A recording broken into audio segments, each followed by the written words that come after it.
our lives inside.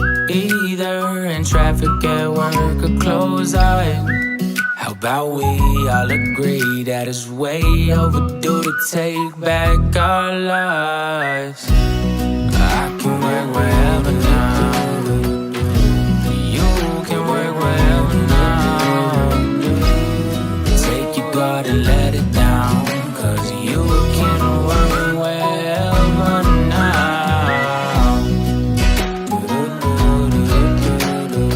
What's up, everybody, and welcome into another episode of the Work Wherever podcast. We're in a new studio, so if you can see me on YouTube or Facebook or wherever you guys are listening, you'll notice that I'm in a studio. So that's exciting. So I have a full-built studio now. It's in my house, so you're probably still going to hear my children, dogs, or anybody else making noise because I'm still in my house because I work from home. So I don't really have I don't have total privacy here, but I do have a studio, and we're very excited about it. Shout out to my team and everybody who made this happen. Sydney, thank you so much for getting this, and to my wife and kids for giving me a space where I can work wherever. I do have a guest here today. If you guys are watching me, you can see this is Charlie, my cat.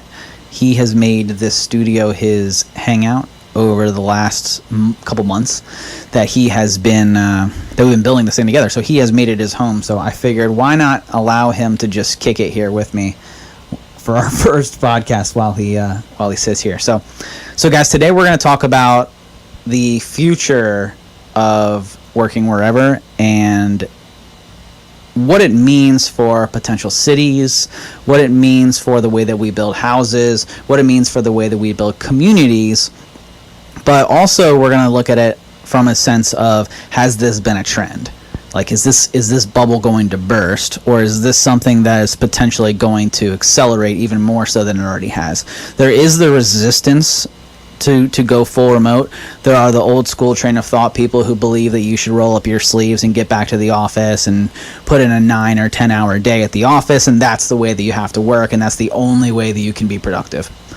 There are some dangerous thought leaders in that industry that are pushing that narrative, and I would lean on the fact that the people who are pushing that narrative from a thought leader perspective are doing it for either one reason would be that they're a politician and they want and think that the economy can only go about it in a certain way of running. So they need their cities, they need their people in the streets, they need people in the office buildings, because entire economical structures are built around people being in office spaces, which is not a bad argument.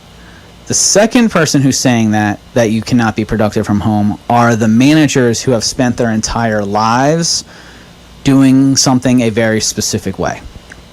And they have risen up the ranks, and they have gotten to a place in their career where they only know how to do business one way, and it's their way, and you're going to do it my way or get out. And they're reluctant to change, even though it's quite possible that change and innovation got to them to where they are. They were just innovating against somebody else's thoughts and ideas, and now their thoughts and ideas they want to keep. They don't want to move away from their own ideals and where they've been, and they want to maintain that place going forward. Some of these people are using the return to the office right now as a potential for a layoff, so be careful of those trends. We saw that with Tesla and Elon Musk, where Elon said that everybody has to return back to the office and you can pretend to work somewhere else. That was the quote that he posted out, or the tweet, or whatever it was. And then I think it was like 7-10 days later, he laid off 10% of Tesla employees. So you could look at that to say he was already going to lay people off, and he wanted to see how many people he had to lay off by making sure that he brought everyone back, or made the claim that he wanted everybody back, so that they would resign, go elsewhere, put in their 2 weeks, whatever, and then he would not have to lay off a much larger number to tip off any shareholders or anything like that to make it seem like they're hurting right now. So those are kind of the different areas. Now, could it be a trend where we see different organizations that are going to start mandating people to come back to the office and then laying people off? I think so. I think that is going to be a trend going forward. I think Elon, he set that trend, and I think that we're going to see it. It's going to be part of like the blue book, so to speak, or the blueprint going forward for big organizations who say we're going to lay people off, mostly probably around the manufacturing industries, because Tesla is a tech company at its core. At least that's what Elon has always said. So most tech organizations are not going to be telling their people to come back. And if there are a tech organization out there that says for the people to come back, like Microsoft or AWS or Amazon or name a tech, Google, any of those organizations, if they start bringing their people back, then look out for layoffs. That's all I have to say about that. But let's talk about the initial two. Let's talk about the politicians and thought leaders as to trying to protect their cities and their businesses. Let's talk about that, and then let's talk about the old school train of thought, the people who are afraid of technology. That's what we're going to be talking about today. So the first group, the politicians, and that's where we'll start. And so the way that our current economy is built is it's built around this idea that cities are the epicenter of business. That New York, formerly San Francisco, LA, Seattle, Chicago, if you wanted a good job, you had to move to these big cities, Dallas, Washington, D.C., and if you didn't move to these cities, then you risked not making it out of your town, right? Or you missed not earning enough money to make a good living. And it forced people from rural areas to migrate out. Maybe people who really enjoyed living in rural America or small town USA or on a farm or different areas within the United States that weren't a major city, right? There wasn't a suburbia, or it wasn't a more urban area. So it forced them to move to New York. I can't tell you how many friends that I have that moved to New York. I would never do it. I am pretty anti-New York. I never had to do it for my career. I never had to move to a specific city. I have had to commute I'm in the DC area. I'm in the suburbs of DC. I was about 9 miles south, and I have since moved further and further and further away. But I did have to use to take the train into the city or commute in and around Washington, D.C. in the beginning of my career. And that was just the thought process. I had to put in my dues. I had to do that in order to move up the chain and ladder, to learn the things that I know now. And a lot of the work that I did was in and for the federal government, so a lot of that information had to be kept in a secret environment or a secure, classified environment where I couldn't necessarily work from home all the time. But since 2019, and notice I said 2019 and not 2020, because since 2019, the numbers have drastically increased in terms of remote workers. 2019 was actually a peak time that a lot of studies went out predicting future of work was a remote. That there were multiple 2019 studies that went out. Forbes, U.S. Employee Workforce, Global Workforce Analytics, Citrix, a lot of them published 2019 polls and reports. Microsoft released one in 2018 stating that this was going to be the trends and this was going to be the future. So before the pandemic even happened, a lot of organizations and a lot of polls were already starting to make these moves. And we saw this with a lot of cities post Silicon Valley. So Silicon Valley was kind of the early 2010s where people were flooding to San Francisco, flooding to California to be in and around Silicon Valley so that they could build up their technology. This led to what some people would call Silicon Hill, which here in Washington, D.C., a lot of people who were pre-Silicon Valley, a lot of people who came up in that boom, then moved to Washington, D.C. and became contractors to the government so the government could pick their brains to accelerate the modern warfare technologies. That all happened basically between 2009-ish, 2015 that's kind of the boom area, and then that started to de-escalate as more and more people started having the capabilities to work wherever they wanted and took advantage of that, and that's what led to all these 2018, 2019 type polls. So since 2009, so between 2009 and 2019, there was a rise of 159% of total work wherever, work from home, remote work employees. There was a 159% increase. There was a total of 62% of employees aged 22 to 65 saying at least they occasionally worked remote. So there was already those trends. This already started to affect cities. You already saw Silicon Valley start to disperse. You already saw New York start to disperse. Pre-COVID, New York was already starting to kind of lose a little bit of steam. But not seeing the innovation of the people who are working wherever, these cities still building up and building out to become the epicenter for business. At least that's how they prided themselves. That's how they beat their chest. That's when the crash of 2020 really, really affected these cities, and I believe that a lot of these cities won't come back. So before I get any deeper into my thought processes around the economy and the way that work wherever and work from home employees are going to change the economy and how the economic landscape and how we view cities and epicenters and stuff like that, before we get into that, I'm going to address the other side of the table.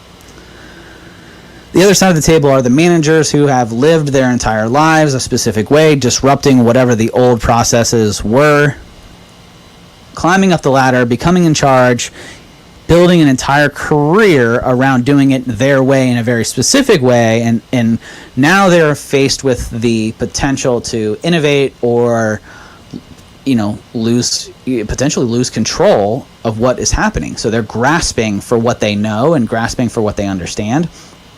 But these managers are at danger for losing a lot more than they'll gain by sending their people back. One, they lose the potential to lose their top performers. It's no secret a lot of the top performers are bouncing around, moving from different businesses right now. They're jumping around, whereas there's always been kind of a move for top performers, but now we're seeing it so much that, which I talked about it on one of my episodes with Katrina, where you're calling it the Great Recession, or what is it? Regression? What is it? Resign? Great Resign? I don't know what it's called. But we're seeing the Great Realignment, I believe, is what Katrina called it. Hopefully, we don't go back to a Great Recession. That'd be pretty bad. But we're seeing this Great Resignation. There's the word, or the Great Realignment, or the Great Resigning, whatever you want to call it. It's been called multiple things, except the Great Recession. Whatever you call it, it is it's more and more of your top performers leaving. But now it's not only so much as only your top performers. Now it's maybe those mid-level performers as well. Maybe now we're seeing an increase across the board, low, middle, and high performers jumping around simply for the fact that they want to work from home, that they don't want to go back to the office. That's part of it. A new sense of purpose, belonging, dedication to self is also part of this as well. Over the last 2 years, we've had a lot of time with our own thoughts and a lot of time thinking as to what's most important to us. And a lot of us are now realizing that whatever we're doing, whether it's the career, the business, the position, coworkers, doesn't align with our personal beliefs, doesn't align with our core values, doesn't align with who it is that we believe we are. or what our purpose is. And so business leaders who send everybody back immediately risk disrupting that flow within their own employees. Now, unless you ask them, right? Poll your employees. We had Katrina come on and talk about that. That was episode 1 of the Work Wherever podcast, if you want to go back and listen to what she had to say about that. So make sure that you're talking to your employees. So that's the first thing that you risk as a manager who isn't innovative. The second is financial risk. So you spent a lot of money probably over the last 2 years on new technology, new things, new subscriptions, new hardware, new ways of doing business. And if you go back to the old way and you just pretend that's 2019, you're essentially throwing a lot of that technology out the door. That's one way that you're going to be potentially losing a lot of money, because a lot of those subscriptions aren't as easy as cancel this month. A lot of the hardware, a lot of the software, a lot of the licensing keys, a lot of the processes, a lot of the things that you've spent a lot of money on over the last couple of years are not as simple as, okay, I'm done, I'll turn it off at the end of the month, and then we won't have to pay for it again. It's not always that simple. Sometimes it is. You can cancel certain software subscriptions. That's the whole model of software as a service. You pay a monthly subscription, turn it off at any time. But what about the processes, the way that you've done business, the consultants you've paid over the last couple of years, the ways that you've reorganized your business in order to innovate and make it through the last 2 years? That cost money too. That was a lot of sweat equity and real financial numbers that you placed within your business to uplift it to a position where you could work remote. So are you able to go away with that and do away with that and say that you're okay with losing or calling that just a stopgap over the last couple of years? Maybe you are, maybe you're not. Other financial risk that you take is your overhead, because a 50% remote worker saves a company on average $11,000 a year annually. That's a half-time remote employee. Saves $11,000 for the company per employee. So that is your kitchen at work. That is your travel reimbursements. That is a whole lot of things. Electricity, desk seating, tools that they need to do their job here at the office, office supplies, monitors, computer repairs. There are a whole number of financials that go into that. $11,000 per year per employee for half. So in theory, that number would double to $22,000 for a full-time remote employee. That's how math generally works. The study was only done for a half-time remote employee, so we'll stick with the $11,000 number. So you potentially lose $11,000 per employee that you bring back full-time to the office. So that is a lot to gamble. So you have the top performers that you could lose. That would hurt production. You have the financial impact, losing $11,000 per half-time employee. So you have those two very huge ways that it could hurt your business. And the third way that it could hurt your business is lack of innovation, because you're essentially trying to turn back the time back to 2019. So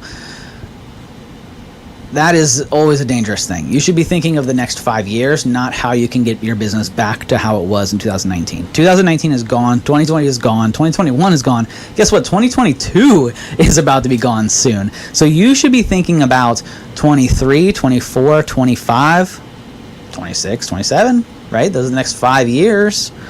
Maybe even thinking 2028 as to where you're going to position yourselves for that year. That's how you should look at technology innovation, your trends, your competitors, the way that you want to stay ahead. And if they're all trending remote, then you risk even a greater impact of the 3 points that I aforementioned. Losing top performers, so those who are thinking ahead, the financial loss of trying to build around a trend that is not headed in the direction that you want it to go, right? And then, obviously, not thinking ahead means that you will fall behind your competition, which means you're probably going to end up falling behind in terms of your numbers and goals. So those are three huge impacts from the managerial perspective. I will add one more statistics to this, a couple more statistic lines to this. 62% of employees say that they could work remote. That means it's already in the majority of your employees' heads, that they're saying, hey man, I already could do this, so why can't I? Right? So that is something that you should keep in mind as you move forward. So let's revert back to the economic input, and let's put our tinfoil hats on here for a second, maybe, and let's talk about a world that is post office spaces. Let's say that, and I know some of these are kind of high thinking, future thinking types of ideas, and it's really maybe not a realistic thing in the next year or so, but play with me for a second. If cities are no longer the epicenter, and Wi-Fi and high-speed internet is readily available to all persons in the United States, because those are the key factors here. The only way you can really work wherever is with high-speed internet. And so that doesn't always come in the fashion of a hotspot, because hotspots are not always reliable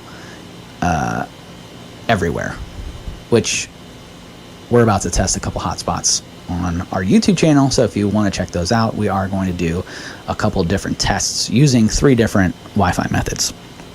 But anyways, so that's the assumptions we're playing with. That cities are losing their people and have no longer become the epicenter for business. And everywhere, at least the majority of places in the United States, have high-speed internet available to them. If that is the case, then the amount of production somebody can do from anywhere in the world drastically increases. And people will no longer leave their rural areas, their suburban areas become even more, maybe not suburban, maybe they're like sub-rural, right? I don't know if sub-rural is a thing, but they're closer to the rural side than they are to the city side, because being close to a city doesn't necessarily matter anymore. So now what we will start to see is a new type of economy form, where cities, communities, developments, the way that we build our houses all completely change. Now, instead of the center of a community being a metro station or a bus stop or something along those lines, and now it becomes an internet cafe or some sort of a high-speed internet type of office space, maybe like a remote office space or a co-working environment. These become more of the type of developments that are built around suburban areas and developments. And then we have the houses themselves. A lot of the people who are looking for houses now have changed their buying and their thought process as to say, well, yeah, we need, if you have 1 kid or 2 kids, let's say you have 2 kids. It's you and your husband or wife. You have 2 children. And so maybe before you were looking for a 3-bedroom place. People now are looking for 4 bedrooms because they want that built-in work-from-home environment. So think about the future of developments, homes, cities, suburban areas, rural development areas, where you have more and more of these type pod work-from-home dedicated office space developments. These are the types of the futures that we're gonna start to see as members start to flood out of cities. Now, a lot of this will take time, but probably not as much time as you think. So as you look to the future, look at those trends. Are developments starting to build out in a way that the center is around high-speed internet, productivity, co-working spaces, internet cafes, or are these developments still focused on public transportation? Because the public transportation thought process is, we need to get you into the city.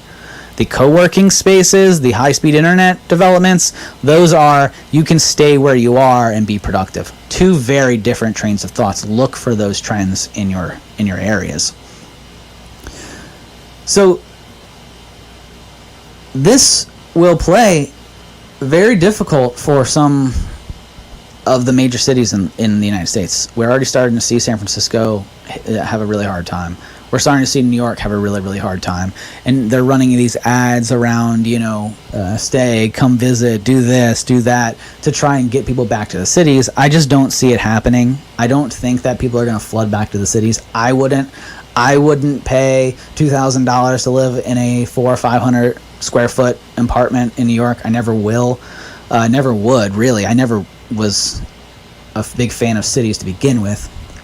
I think you're going to see more acreage. And now you're talking about a thought process of Americans where people are starting to see the acreage shortage, where there are these thought processes, long term, of course, that, there isn't enough land to go around. So you could see a trend of people buying up more and more acreage and buying as much land as they possibly can, and then moving further and further away. You see this a little bit over the last couple of years. I believe it was 2018 or 19. West Virginia offered to pay Washington, D.C. residents $12,000 to come live in West Virginia. It was only for D.C. commuters. So if you were commuting to D.C. or had a main office place in Washington, D.C., they would pay you $12,000 a year to live there. So certain states and certain areas are already playing to this come by acreage, be a remote worker. You're going to start to see more and more of it. So guys, I hope you enjoyed this show. We talked about a whole lot. Remember, don't be afraid of this work wherever trend. It might be a little difficult for you as an organization. It might be a little difficult if you have your economics and your income built around office spaces that used to be booming back in 2018-19. But I would challenge you to innovate and look for new ways, new revenue streams, and understand these trends, these city plannings, these economic trends, these business trends. Look into them. Look 5 years ahead. That's going to be your savior here. That's what's going to propel your business to the next level. And if you're a remote worker, don't give back your power. Right now, you have the power as a remote employee. You can tell somebody, no, I'm not coming back to the office. I did it back in 2015. I was like, I'm not coming back. Like, okay, well, but this person, no, I'm not coming back. Okay, I understand. They can't necessarily fire you for if you can't do your job and you're not producing from home, I don't recommend you telling your boss that you're not going to come back, or a client you're not going to come back. But if you're producing and there's no leverage to say that you have to come back other than a button a seat, don't give up that leverage, because this is a time right now where the employees hold a lot of the power, and you guys have the opportunity to flex that as a benefit, as a perk. Write it into contracts, ask for it. Whereas the negotiation prior to 2020 was, how many days off am I going to get? I would write into your clause, how many days do I have to go into the office? Not how many days am I going to work from home? How many days am I going to have to go into the office? That is what needs to be the new discussion. So guys, thanks for hanging out. This has been my first episode of the Work Wherever podcast in the new studio. And I thought it was fun. I like the studio. This is kind of comfy chair. So Charlie must have enjoyed it, or he didn't, because he looks like he fell asleep. But guys, thanks for hanging out, and until next time, guys, see you. How about we all agree that it's way overdue to take back our lives?